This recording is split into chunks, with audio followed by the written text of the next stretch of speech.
Assalamualaikum warahmatullahi wabarakatuh. Alhamdulillahi rabbil alamin. Wabihi nasta'inu ala umuri dunya waddin. Wa ala alihi wa sahbihi ajma'in amma ba'd. Saudara-saudara kaum muslimin rahimakumullah.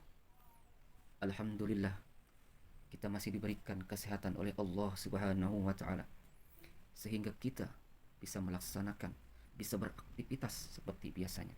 Ini lantaran Allah Subhanahu wa taala memberikan kita begitu banyak nikmat. Salawat serta salam tak lupa kita aturkan junjungan kita Nabi Agung Muhammad sallallahu alaihi wasallam, yang mana beliau telah membawa kita dari alam yang gelap gulita menuju alam yang terang menerang, ila zulumati ila nur. Hadirin rahimakumullah.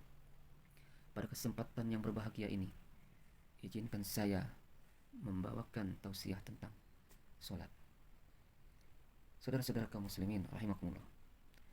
Menurut bahasa, salat adalah doa. Doa ketika kita melaksanakan salat. Artinya kita berinteraksi kepada Allah Subhanahu wa taala.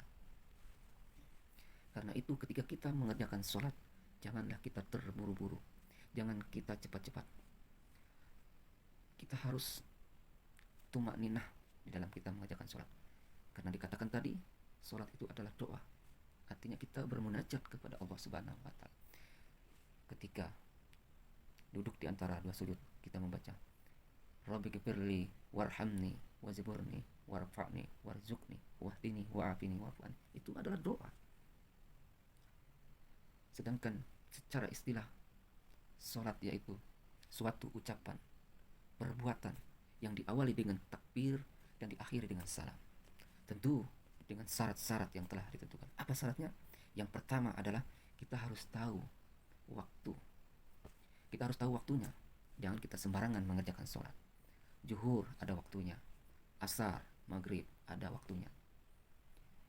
Sholat zuhur kira-kira sekitar jam 12.30 pada waktu saat ini. Jangan kita mengerjakan sholat zuhur pada pukul jam 4 sore. Itu bukan waktu sholat. Itu adalah waktu sholat mengerjakan sholat asar. Kemudian yang kedua, kita harus suci dari hadas kecil dan besar. Sebelum kita melaksanakan sholat, kita harus bersuci dulu. Baik hadas kecil kita, hadas besar kita, harus bersih dulu. Lalu kita berwudu, lalu kita mengerjakan sholat. Kemudian yang ketiga adalah kita harus menutup aurat. Ketika kita melaksanakan sholat, aurat kita harus tertutup. Bagi laki-laki, standar auratnya adalah dari pusat sampai ke bawah.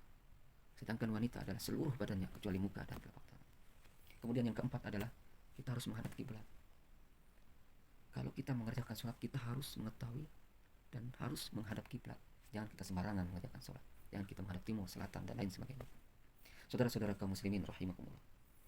Lalu kedudukan sholat adalah sangat penting sekali. Kedudukan sholat itu sangat penting.